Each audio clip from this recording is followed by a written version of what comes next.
Rena Vokoun, founder and CEO of PassionFit, is a writer, TEDx speaker, media spokesperson, and proven and successful health and wellness expert who serves companies, nonprofits, universities, schools, and the media through PassionFit products, services, and content on fitness, nutrition, mindfulness, and work-life balance. The mission of her company is to empower women to flourish both personally and professionally through wellness. Reena shares so much insight into starting and growing a successful health and wellness business. As always, we love learning from successful peers in our industry, and we think you will too. Please enjoy. Hi, I'm Erin Power. And I'm Laura Rupsis. We're certified health coaches, and this is Health Coach Radio. This podcast is about the art, science, and business of health coaching. We share our insider tips to help you become a better coach and entrepreneur. And we interview expert guests to discover how they've made it in this growing field. It's time for health coaches to make an impact. It's time for Health Coach Radio. All right. Hey, Reena, welcome to the show. Great to have you here. We're looking forward to chatting with a practicing health coach that's got a really interesting point of view. How are you? I'm doing well, Erin. How are you? I'm excited to talk to you and Laura today. Thanks for having me. Good. Well, on that note, Laura won't be doing a lot of talking today, everyone listening, because she's lost her voice. Just the gift of gab finally caught up with Laura. I'm paying the price. She's going to try her best. That little raspy squeak you'll hear in the background is Laura trying her best to be involved in this conversation that we're super excited about. So, Reena, we'd love for you to start by filling our audience in on who you are. So this is sort of the origin story that kind of brings us around to how you got started and how you've ended up where you are here today. Yeah, that's a great question. So I am Rena Vokoun. I'm the founder and CEO of a health and wellness company called PassionFit. I'm based in San Diego, California. I'm also an author of the book called The Wellness Empowered Woman, which launched in June of 2021. And I'm also a TEDx speaker. The topic I spoke about was why wellness is the secret to personal and professional success. And I gave that in late 2020. I had a corporate career for about 16 to 17 years, working for Fortune 500 companies like Google, Yahoo, Reebok, GE, and more, and loved my career. It was in, digital media and marketing and advertising. My husband also works in the tech space as well. He came to Google. I worked at Google for about 6.5 years, and he came there a few years after I did. And I'm a mom. Both of us we have 2 kids together who are 12 and 15. And I think for me, I really loved my corporate career. I love the work that I was doing, but I've also always had this passion and interest in health and wellness, really stemming back to, my teenage years and my college years. I've been a certified fitness instructor since I was a freshman in college and taught throughout college. I did dance, cheerleading, all that kind of stuff growing up. I used to compete in fitness competitions as well, alongside of my corporate career. And I would often go to, health and wellness and fitness conventions for fun on the weekends. And so after this long, career in corporate, I did hit a point of burnout, with both my husband and I working crazy hours, trying to travel and always have one of us on the ground with our boys, who at the time were, our older one was a toddler and our little one was a baby.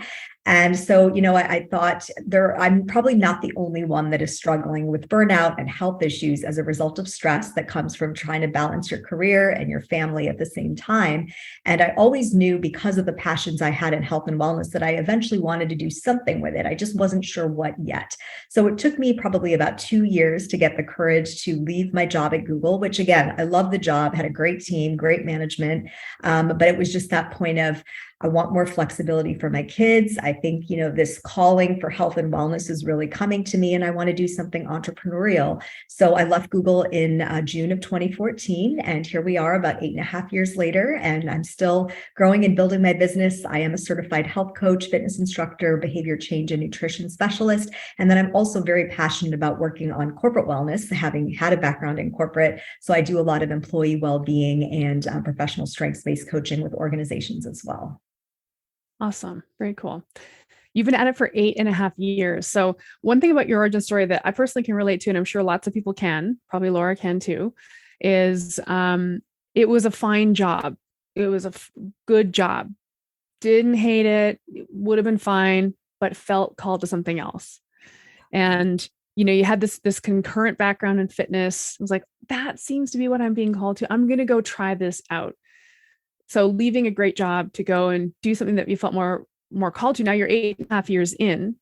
Was it gangbusters successful right out the gate for you? No, it's been a journey. I mean, I think for any entrepreneur, right? It was hard. I'm not going to lie. I mean, I've had wonderful successes and I've, reached a lot of great career goals and milestones that I've always wanted to reach, like the TEDx talk and the book, and really building a wonderful community. The mission of my company is to empower women to flourish personally and professionally through wellness. But then, as I said, I love to work with organizations. So there have been great successes, but it's also been really hard to build a brand, to start from scratch, to figure out a business plan and what products and services and content are really going to resonate. And then having been through the pandemic and having to pivot certain parts of my business during that time, I think we can all attest to the hybrid model and how that's kind of the new normal. So there were definitely ups and downs and trials and tribulations. And I think that will continue just because that's part of an entrepreneurial journey. But again, my passion, and I know you both can relate to this, for health and well-being, really leading a holistically healthy lifestyle and helping others to do the same, especially after what we've been through in the last 3 years, is really important. And I think it's that drive and that passion to help other people that has kept me going. And the fact that I'm still doing this 8.5 years later. When I left Google, they said, we support you. You can always come back, right? There was always that option to go back to corporate. But as much as I had moments of, did I do the right thing? I think, when you're doing something you really feel strongly about, that will carry you through the difficult times. Can you share what that process was like that first year? I mean, I've shared my story. Erin has shared hers a little bit. And in my role, I get a lot of questions of people trying to kind of visualize what this process is going to be like. How do I leave my job? Yeah. What do I do first? How do I lay the groundwork? How do I know when I'm ready to leave? Do I have to take this big leap of faith and just leave and get it done? Or do I build this on the side? Do you mind sharing that, like that first year? What was it like? Yeah, it was an interesting year. I think, there was the honeymoon period in the beginning where it's like, oh my gosh, I don't have the golden handcuffs, right? And I'm not working the 9 to 5, 9 to 6, and I have all this great flexibility for my family, and I get to control my schedule and my destiny. And there was something very empowering about that. So there was that in the beginning. And it's interesting looking back, I don't know if I would have done it differently, but I left at the end of June. I left Google, and I was already, I started a blog and a YouTube channel, some side hustles. I was still teaching fitness classes and things all on the side when I was still at Google. And I wanted to do some of those things as side hustles prior to leaving so that I could kind of understand what the market's needs were. Where was a hole that I could fill? Where is a problem that I can help solve through my own experiences, right? I think that's very important for anyone that's thinking about, making a change. And it was funny. My dad, grown woman married with kids, and he said, "You're going to walk away from your corporate career. I think you should have a very solid business plan before you do this." So I did that, and I really thought about what this company would look like. And I was going right after I left Google. I was already that whole summer building the business and getting it off the ground. So in that first year, yes, there was that honeymoon period, that excitement. But then a few months in, then it was, kind of that feeling of, what did I just do? Did I do the right thing? I took a very big risk, and what I'm doing now, while it's still, and you guys know this, being entrepreneurs yourselves, I still use all of my business skills, my marketing and finance and operations and, accounting, legal, all the stuff that I, had experienced in the business world. You have to use that probably 10 times over when you're managing your own business. So intellectually, I was still very challenged. And, I was starting to get clients and launching products and services, but it was hard, right? It takes time to build a community, to build a client base. And so I did have those moments of, I don't know if I did the right thing, but and I talk about this a little bit in the book as well. I've had recurring dreams of going back to my corporate career. And in those moments, you kind of have to ask yourself, okay, why am I having that dream multiple times? And I think what resolution I've come to is, it shows me where I was and how far I've come and how much more I have left to go. You can never stop learning and growing. And so I think for anyone out there that is looking to make a change, I would say maybe do a little side hustle first and, explore what are your options? What are your passions? What do you really want to do? Have some honest conversations with your employer in case there is something within your current company that you may want to still do. But ultimately, I do feel you will know when it's the right time. There will be a point in your gut after maybe you've done the research and the side hustles and had those conversations and maybe did some soul searching yourself. There will become that point in time, at least for me, where this is it. There's no, even though, yes, I had some moments of buyer's remorse a few months in, when it was time for me to leave, there was no turning back at that point. And I felt very strongly about doing it. Yeah. You kind of get to the point where you have no choice but to leave. I have to go now. But I love that you shared, though, and we have banged this drum from time to time, is I'm going to use the word practice. You were practicing your health coaching brand and putting things out there before you left your full-time career. You were side hustling it, getting your feet under you, working on your voice, creating content, practicing sort of those entrepreneurial bits and pieces that none of us like to do, but we have to do, honestly, to get ourselves out there. I think that's really key, because I think that, Laura kind of alluded to this idea of this great leap, and we always hear people talking about leaping to the next thing, but it's more of like a very gradual transition that's almost imperceptible. That's, I think, a better way of doing it. Safer, it feels safer. And then you get to the point where it's like, I have no choice but to go now and do this, but you've got a little bit of footing underneath you.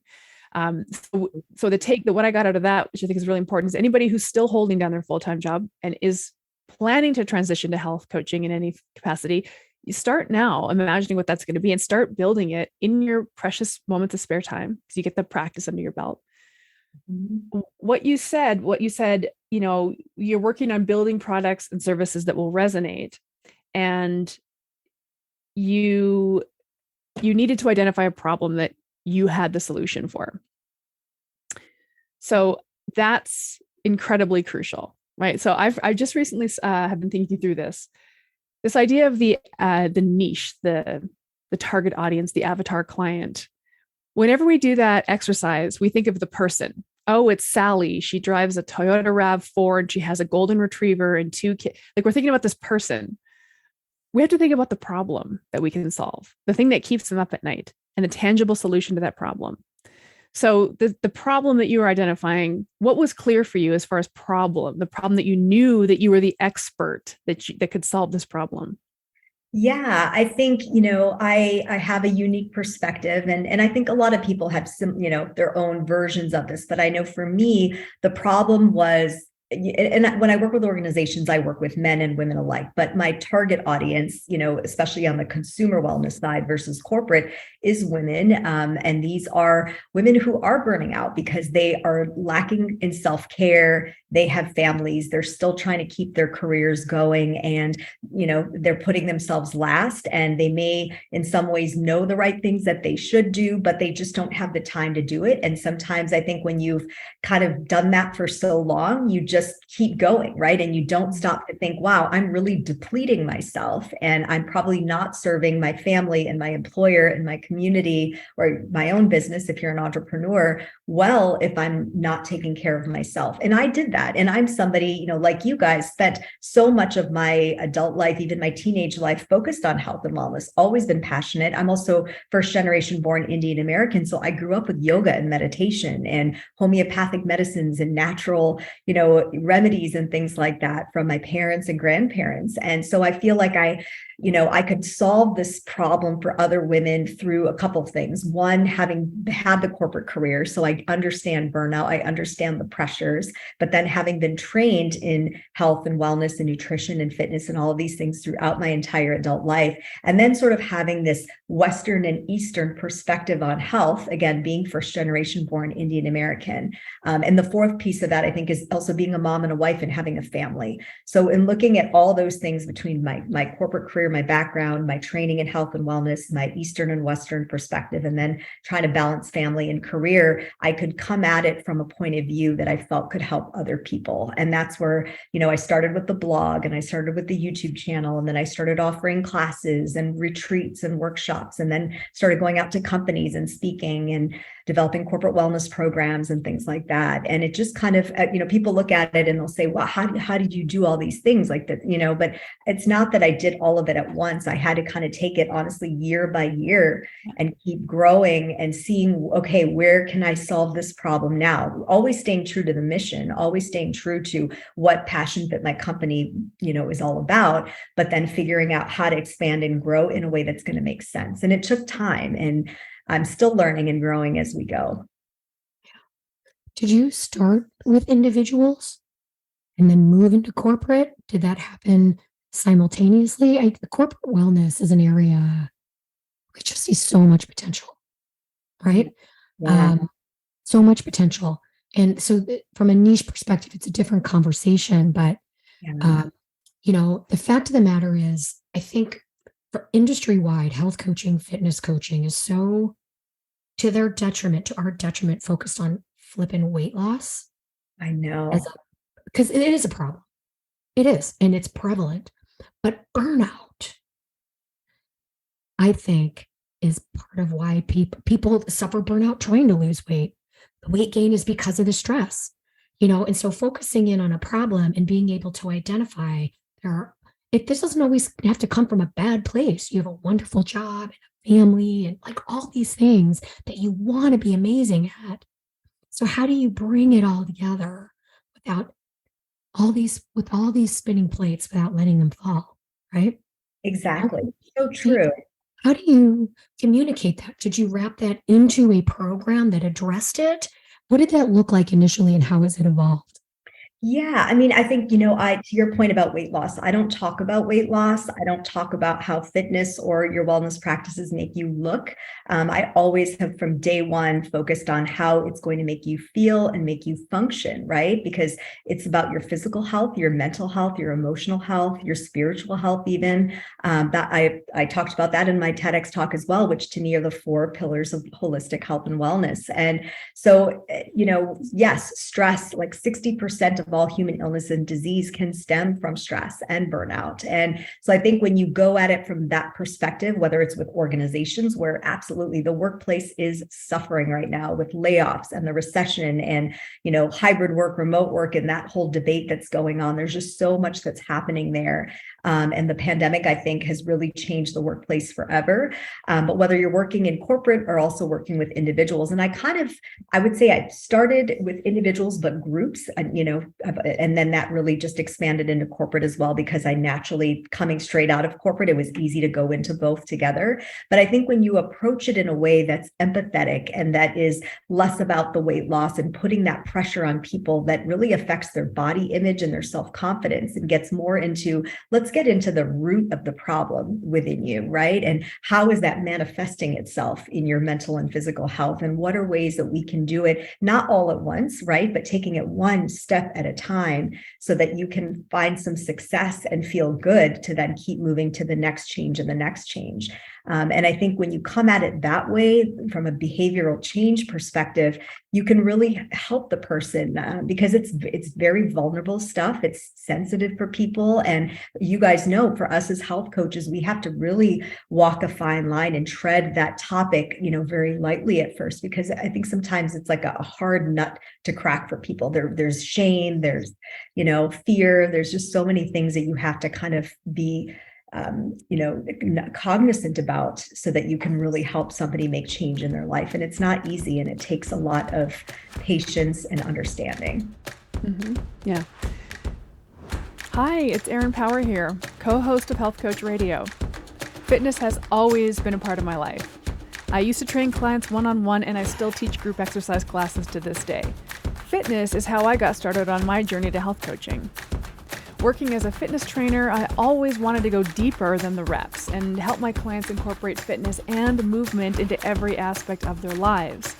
I instinctively knew that reaching fitness goals depends on pulling the focus from performance and putting it on holistic, sustainable change.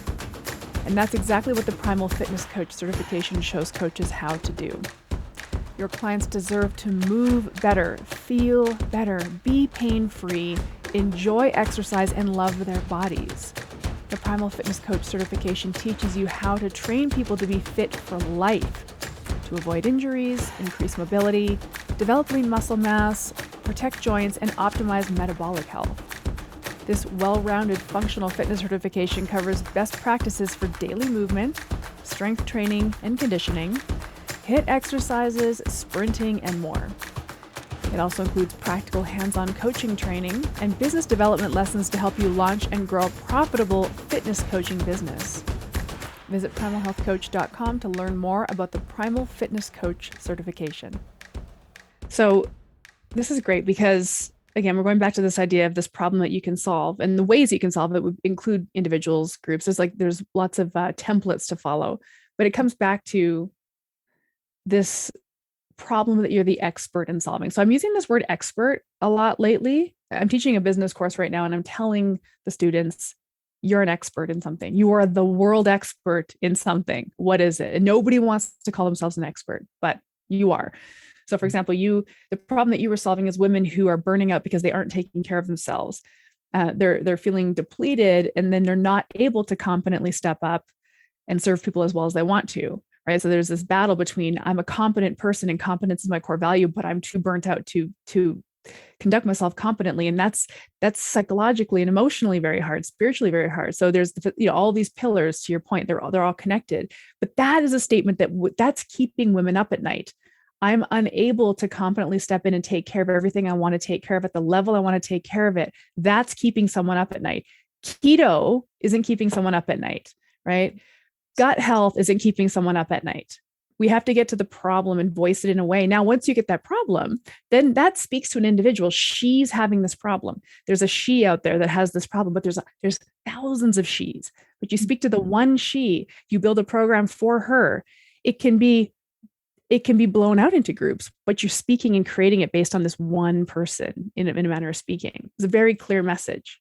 Absolutely. And it has to be customized, right? There is no one size fits all. Wellness is so personal. Everybody comes with their own genetic predispositions, their own childhoods that they grew up in that has affected them as adults, their own, career struggles and triumphs, and, their own network of people and how that affects them. I think everyone is so different. So it is really understanding the psychological part of it.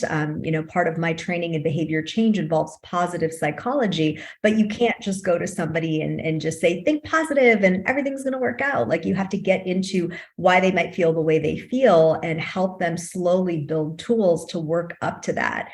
And that's also important as well. And I think you're right. There's a she, and there's thousands of people that are also facing something that might look a little bit similar, but deep down, everyone has their own flavor and their own different struggle that they're going through. And as health coaches, it's up to us to help them uncover it. Not necessarily that we uncover it and figure out and tell them what it is. We help them to bring it to the light, and, through the right questions and the right, motivational interviewing and all of those types of things to really help them uncover it, because they have to be the ones to intrinsically want to change. And once they see that light bulb go off and they want to make the change, then that's where the magic happens. And that's where we can really work with them and support them on their journey. Okay. Bravo. What I think is really cool about that is, here's how I'm going to extrapolate and interpret it. So we've got this one problem, and I'm the expert with the solution to this problem. And it affects everybody in a slightly different way. But the solution is more or less, I've got this sort of methodology that I take people through that involves all these pillars of health. But the individual that's sitting in front of you is who is actually directing the procedural pieces of it. So I think this is really crucial because it speaks to the importance of coaching skills. So motivational interviewing, positive psychology, intrinsic motivators, all this stuff that is very client-led. The client in front of you is a complete individual with a complete different sense of autonomy and life experience. They can come into your fold, into your area of expertise. You don't have to have 1,000 different areas of expertise to manage 1,000 different people. You can have this one area of expertise, but the experience of it is going to be different based on the person in front of you, as long as you're able to effectively coach them. So the coaching skills that you bring to the table are what enable you to personalize your signature approach to everyone. Exactly. And I think to your point about experts, right? A lot of people have their own experiences, right? With burnout, like even reading both of your stories, we all have a story that brought us and led us to the work that we're doing today. And I think being able to share that also builds trust with your client, that I'm coming from a place of being a trained and certified professional, but I also have had some of my own experiences, so I can empathize with you and I can understand. And I'm not only coming at it from a, intellectual perspective, but I can come at it from a human perspective as well. Yeah. Yeah. So how have you found that translating into groups? Because this is a question that comes up, having a deep conversation with an individual and having them it's easy to tailor that versus group coaching. Can you speak, because I've done group coaching too, and I actually really enjoy it. I would love your perspective on how you're able to tie a little bit of individualness into a group structure. Yeah, that's a great question. And I love the one-on-one coaching, but I also really enjoy group coaching as well. Also group fitness, right? I come from a background of group fitness since college. So I think in those group settings, and even when I speak to companies, right, aside from teaching and coaching, just even speaking and then having question and answers after my sessions, I find that for some people, having that community and having that group experience can also really help, because it helps them to not feel as alone.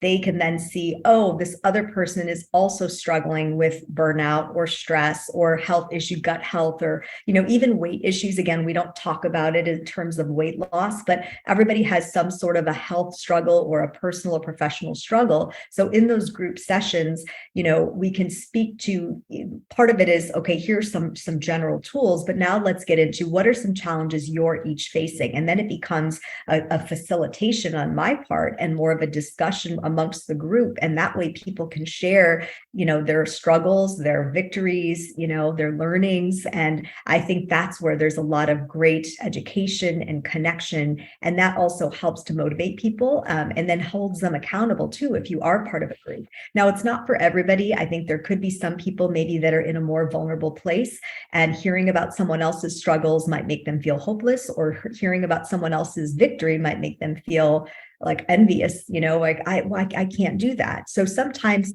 people need the one-on-one coaching first to really get to a place where they can feel confident and less vulnerable going into a group situation. But if they're ready for that and comfortable with that, there's a lot of great benefit that can come from learning from one another. And that's also what I really enjoy, is facilitating that experience and that conversation amongst people. Mm-hmm. Yeah, that's a great model. I'm coming around finally on group coaching. And so, the way we kind of teach our coaches at our school is come at this from the perspective of the one-on-one relationship. Just come at it from that perspective. How would you work with an individual one-on-one? Because that can be leveraged into groups and small group challenges and whatever it might be.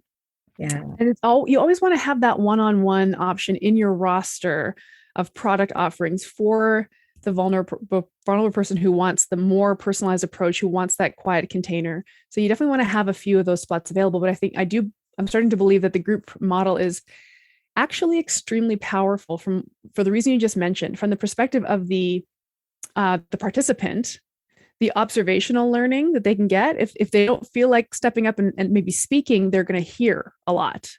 They're going to learn from what other people are asking. And then as the coach, you get to do both things. You have this moment where you're generally delivering concepts and ideas. So small amount of teaching some aspect of your protocol. And then the big part is the facilitation of conversation, and getting folks to bounce ideas even off each other. And, the autonomy that can be built in that kind of a format is really interesting, right? Because they're kind of learning to coach themselves and coach each other. I've started to come around on group coaching. It took me a long time, but I'm definitely seeing the benefit of it now.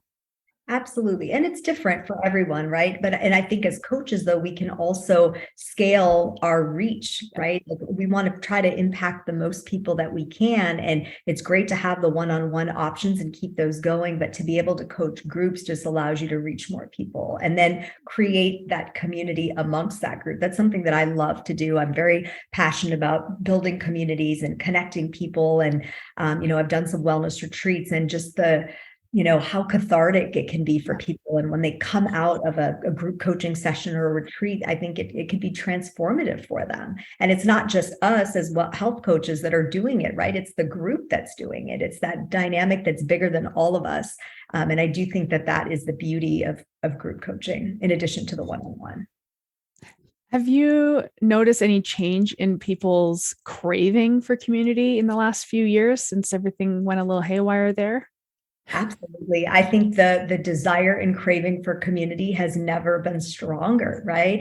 And community can still be online as well if, some people are still a little bit fearful of going out into big group settings. I think we're hopefully past most of that at this stage, but everyone's different and I think we have to honor what everyone feels comfortable with, but community can be created online. I think we learned the power of that during the pandemic, but I think there's also this craving. I was just at a networking lunch this week and we were all talking about that. Like, I think people want that in-person connection as well, because and for all of us that come from a group fitness background too, in that part of the industry, I offer live stream classes, and through the pandemic, I was teaching everything online. I have my YouTube channel, but when I got to go back into teaching group fitness again, it's just a different kind of feeling. So to this day, I teach group fitness twice a week. I teach live stream classes 3 times a week. So Monday through Friday, I'm either online or in person. And I think the hybrid approach is nice. People just want to feel connected. And for some, online works. For others, just being able to be together face to face can really make a difference in just uplifting them, right? So they don't feel so lonely or isolated and they have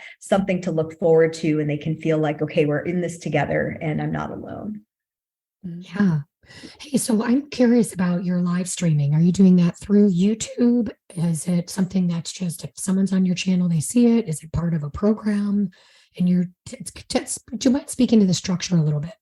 Yeah, so I started the YouTube channel before I even left Google, right? So I've had that for even way before the pandemic, and so that is all on demand. And so I have different, series that I've done, not only on fitness but other elements of health and wellness. And then the live stream classes are actually live classes that I do, and so people can join for those. I do record the classes because obviously some people have schedule conflicts and things like that. So then they can actually watch the recording for a limited period of time and do it at their own leisure, at their own schedule. So it's nice because you can still get the live experience, but if you need the on-demand, you could get that from the recordings if you're purchasing a program or a monthly membership, or if you want to just do the on-demand stuff on my YouTube channel, you have that option as well. And I've done lives on Instagram and Facebook and things like that as well, which is always fun to kind of get new people to participate and be a part of it too. So do you use a specific subscription platform that people? I use MindBody. So MindBody software, I feel like they've been in the business for over 20 years and they're fantastic. So I use MindBody software. Cool. Yeah, I love learning about tools like that. I mean, we actually do geek out on tools. That's a question we ask a lot of folks who come on our podcast who are practicing coaches, like, what tool are you using for that? And so, I think YouTube is a platform that we need to look at again more strongly. I feel like Instagram and TikTok kind of stole the show for video content for a while there, but it feels like the pull back to YouTube, it feels more real. Also, I feel like they just have a lot of creator tools that are really useful if you can get in behind the nuts and figure out the nuts and bolts of YouTube. Yeah. And I have a special, and I've started experimenting with TikTok as well and doing Instagram Reels, but I have a special connection to my heart to YouTube because they're owned by Google. And when I worked for Google, I actually worked with the YouTube team. And so I just know a lot about the product and that type of thing too. So that was the first for me for video and on demand. That was the first place that I went. And I do think, they have YouTube Shorts now, which is great because then you still can do kind of those short form videos for quick tips and things like that. But then if you do want to have longer videos and workouts or whatever you want to put on there, you have that option as well. So I think it's only continuing to grow, and there's lots of channels and platforms. So it's probably best to think of what ones are going to make the most sense for you, give you the most ease of use, and then also think about where is your audience, right? Because some people are on TikTok. TikTok has traditionally been younger, but everyone keeps saying, nope, it's growing. And if you're not on there, you're missing out. And people of all ages are getting on there. So that's why at first I thought, I'm on all these other. I'm on Twitter, I'm on Facebook, I'm on Instagram, I'm on YouTube. I don't need to add that to the mix. But I figured, if I'm developing video content for these other channels, it's easy to put that on TikTok as well. True. Yeah, Very love true. it. Yeah. And YouTube has a live option as well, right? YouTube Live. Yeah. Yes. I mean, I'm running a group program right now, and I'm doing the lives in Facebook, the live workshops, and people hate it. They're like, do I have to come into Facebook and do this? Like more and more people just don't want to. So I was thinking of taking a cue from Melissa Urban, who runs the Whole30. She does her live daily workshops on YouTube. I have to get more up to speed on it, because I think it's honestly going to stand the test of time more than any of these other social platforms. I really do. I really believe it. Yeah. Do you have any best practices or tips in terms of how to use YouTube most effectively?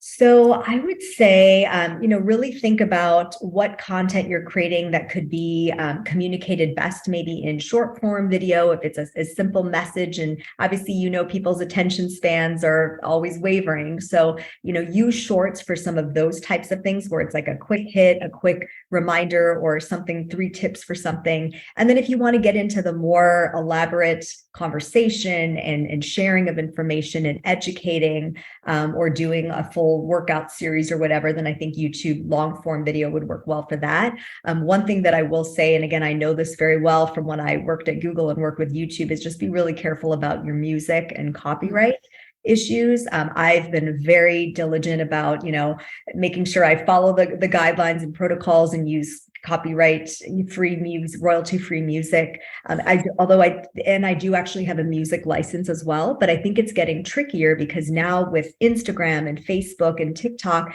they have their own licenses. As you know, when you create a reel or a TikTok, there's a library of music that you can choose from.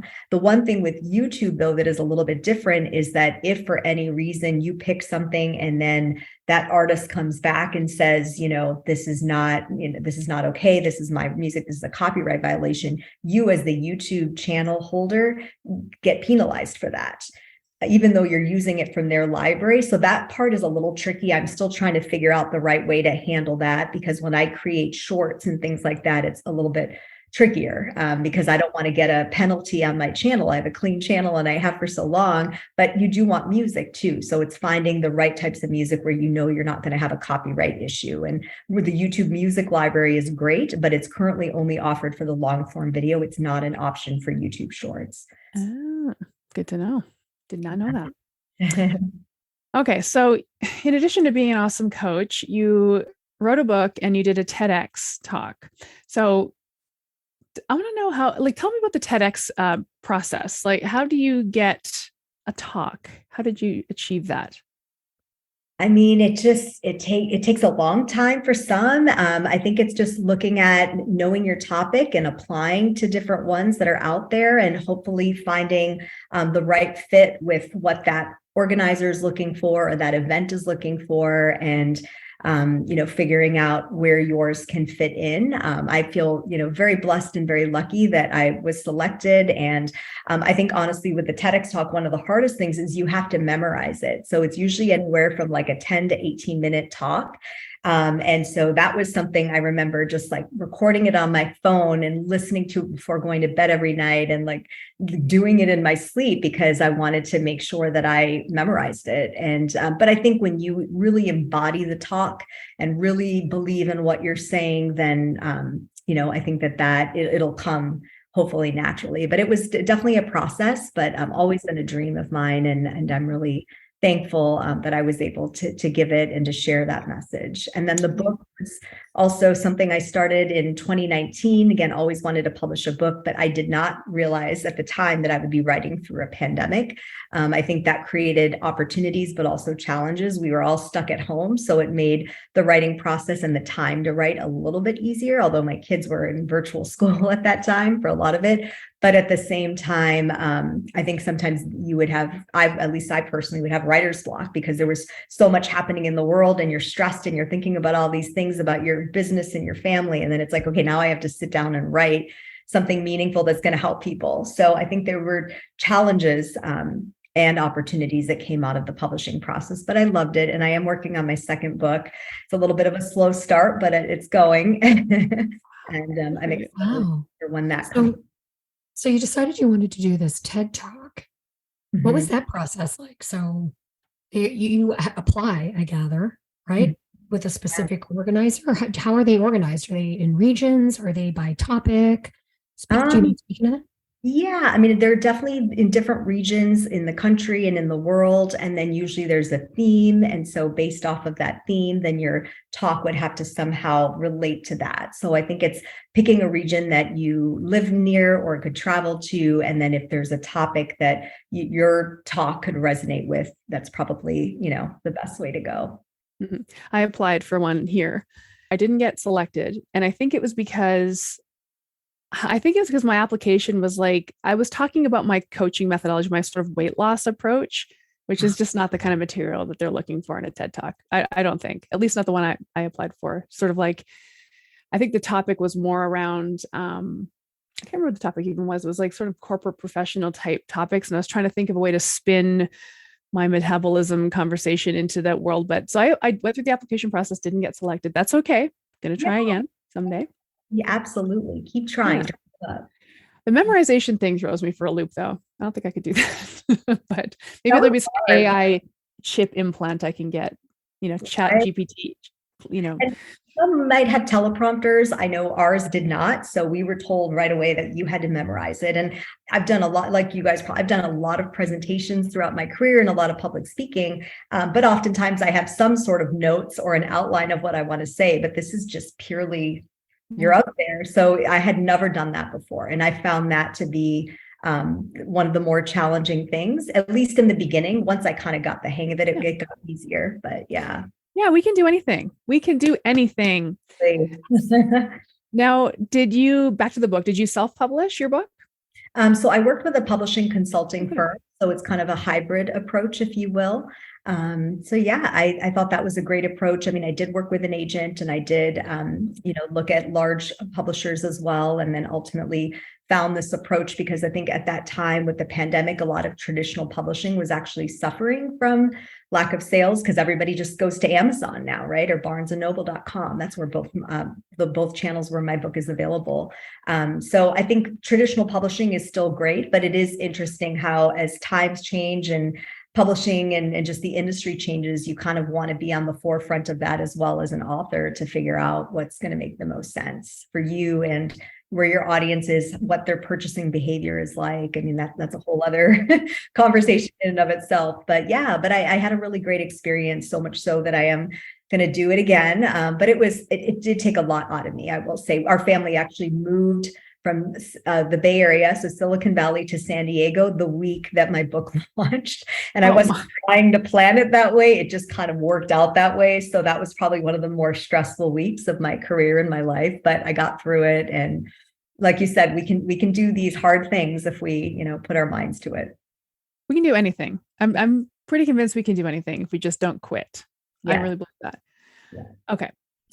So this is so amazing. It's so fun to talk to a coach that's been in the biz for a while, has achieved, like, from my perspective, when you talk about how you started and where you are now, again, we've talked about this idea of like you've declared a specialty in a manner of speaking. I have the solution to a problem. You get into that point where I'm the expert. And then eventually over time, you kind of become an authority. You become an authority that takes just honestly reps and time in. You get TED Talks, you get publishing opportunities, you become sort of a thought leader. A lot of coaches want to leap to that moment in time, but you kind of have to march your way to it methodically. So it's always fun, that time's going to pass anyway, might as well have fun doing it and putting in those early reps to get it done. So as somebody who's successful in the industry, would love to just pick your brain. What do you think are some of the up and coming topics that coaches should be keeping an eye on in the health and wellness space moving into 2023 and beyond? Yeah, I mean, I think, health is very holistic. I think we as coaches know this and have probably known this for a long time, but it isn't, a very like a linear approach. It's something that really is, there's a lot of different prongs to it. So I think as long as we are focused holistically on how it affects us mentally and spiritually and emotionally and physically and getting into all of those things, you can be more effective. And I think that's just becoming even more, I don't want to say the word trendy, but I think the pandemic has also really helped people realize that the importance of mental and physical health. I think functional fitness is something that is also very up and coming. Again, something that's been around for a really long time, but I think a lot of people are now looking at fitness and wellness, again, not to look a certain way, but how can this help me to feel better? How can this make me, hopefully live longer and prevent or manage diseases? And, when you come at it from that perspective, then it can become a really impactful part of your lifestyle. So I think that also is it's a big thing, when you're exercising, what can you do so that it can make other activities in your life, even leisurely activities or day-to-day activities of picking something up from the ground and putting it on a shelf, or lifting heavy objects, or, whatever it is, you can approach it in a way where you're not going to get injured and you can get through life without aches and pains. And that's not just something for an elderly population. I think at any age of our life, my kids play competitive soccer and it can thrash their bodies. And I see the pains that they're having as, young teenagers and tweens. And so I'm always working with them on injury prevention and stretching and recovery and all of that. So I think no matter what age you're at, that's another very up and coming area. Again, it's always been around, but we're starting to realize it more and more because people are thinking about lifespan and longevity and enjoying life. And then I would say, community is a big thing, that it's always been there, but finding the right community for you, and whether it's online or in person, there's just a more big focus on that as well. So as health coaches and fitness professionals, how can we facilitate those communities to help people at a larger scale and to help connect them with one another? It's funny to me that the concept of functional fitness is up and coming, because you're right, it has been around for a very long time. I just don't know if people really articulated what it means very well in a way that allowed people to kind of intrinsically get it. And I see it.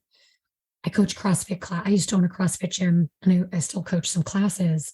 But my kind of, I don't know, I guess my view of CrossFit is different than traditional, and even at the other coaches at my gym, and I cover the evening classes. So most of the people that I'm coaching are grown-ups with jobs and kids, and they're coming in and they're sore.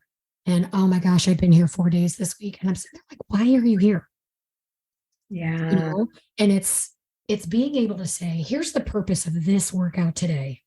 Mm-hmm. Let's think through what you've already done this week, and how is this workout going to make you better tomorrow? And will it? And I'm one of the coaches. They did like a client appreciation event last weekend, and we were there, and I was dubbed the nonchalant coach because I literally have this conversation. What do you need out of this workout today? You've already told me you did this, and your shoulders hurt. Let's not do snatches today. Right. How can we, within this same class with everybody else, do what's going to serve you so you're functional tomorrow? So even a brand like CrossFit that tried to coin the functional fitness term, they messed it up, right? By making it a sport. Right. And harder is better.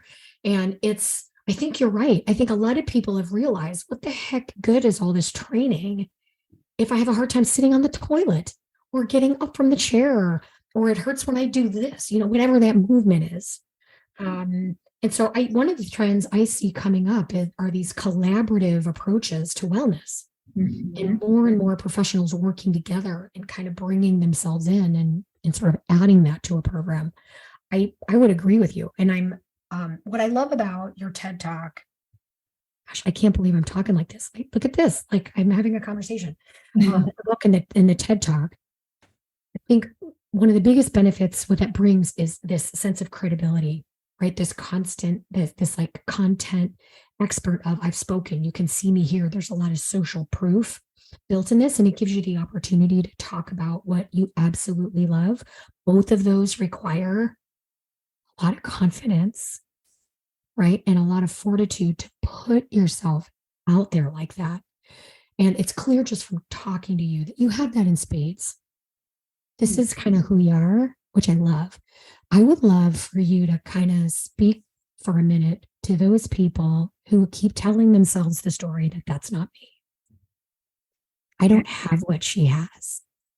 How could I ever, Yeah, I think, everyone has their own unique talents, right? Their own purpose for their work and their life and why they're here. And I think for each and every one of us, we all have something to give and to share to the world and to make an impact on the world in some way. And it's going to be different for everybody. But I think really being able to look inside yourself and figure out, who you are, have some, reflection on your own life, your challenges, your struggles, but also the things that you are good at. And what are your natural skills and talents, and how can you take that and put that out into the world that feels authentic to you? And I think if you really come from that place of honesty and authenticity and really truly believe in what you're doing, then the confidence will come. And then with every experience you have, every, coaching session you do, or class you teach, or speaking engagement you do, or whatever it is that you do, with each experience, you will gain more confidence. There are plenty of times where when I first started my business, I didn't know what I was doing, right? I'd always worked in corporate and I had these skills, but to do it in that way, I had to learn every single day. I'm still learning, and I still make mistakes, and I fail along the way. And I think I've become less afraid of that failure. I am, I always say this, I'm a recovering perfectionist. I, never wanted to make a mistake and do everything perfectly and not fail. And I think when you put yourself out there and you're vulnerable and you take risks and take these chances, you're not as afraid to fail, because if you learn from that failure, then it's just going to make you stronger. And that's going to give you even more confidence. So I would say to anyone out there, we all had to start from somewhere, and not everybody just wakes up and everything is, they're confident and they believe in everything and, it all works out perfectly. Like, I've had struggles too. I've had days where I've questioned myself, or am I doing the right thing? Am I in authority? How can I help people? Why would they listen to me? I think we've all had that imposter syndrome. But I think it's pushing through that and really getting to your core values, your core mission, and what it is that you want to do. And that will propel you to go out and get the education, get the certifications, really know your stuff. Because I know for me in health and wellness, these are people's lives. It's their health. Like, we really need to know what we're doing. We need to study up on it and understand people. And that can take a long time. It can take years. So I would say be patient with yourself as well, and allow yourself to be inspired, and allow yourself to go out there and try and make mistakes, because again, it will give you confidence. And everyone has a path that they're destined to take. And it's just figuring out what that is and how you're going to get there. Ooh, my goodness. Okay. That's a really nice finishing note. So, because people are waiting until they're confident. That's not how confidence works. Right. You build confidence, you patiently work through things. Your growth mindset specifically, Reena, is palpable, because you approach even failure and struggle with optimism. And all of that together over time equals confidence. We're not going to wake up in the morning confidence. You've got to tag to something else in the meantime. I think that was a really nice summary statement that's going to inspire a lot of coaches listening. So thank you for that. It was wonderful. And I hope so. Well, we do have to let you go. It's been wonderful chatting with you. Why don't you share with everyone where they can follow along with you and watch everything that you're up to? Absolutely. Feel free to go to passionfit.com. That is the hub of everything that I do. You can connect to my social media channels from there. I'm again on Facebook, Instagram, Twitter, YouTube. I've just joined TikTok. I'm on LinkedIn as well. You can sign up for my free newsletter. You can get to that from my website also. And then my book is available on Amazon and barnesandnoble.com. And yeah, it's just been such a pleasure to speak with both of you. I share your passion for health and wellness, and I hope that our conversation can help others out there, whether they've been doing it for a while or they're just getting started. And if any of you out there have fear, we've all had fears. So don't let your fear stop you from getting out there and trying it, because the world needs you and your gifts. Yes. Thank you, Reena. Really nice chatting with you. Thank you. This podcast was brought to you by Primal Health Coach Institute. To learn more about how to become a successful health coach, get in touch with us by visiting primalhealthcoach.com/call. Or if you're already a successful health coach, practitioner, influencer, or thought leader with a thriving business and an interesting story, we'd love to hear from you. Connect with us at hello@primalhealthcoach.com and let us know why we need to interview you for Health Coach Radio. Thanks for listening.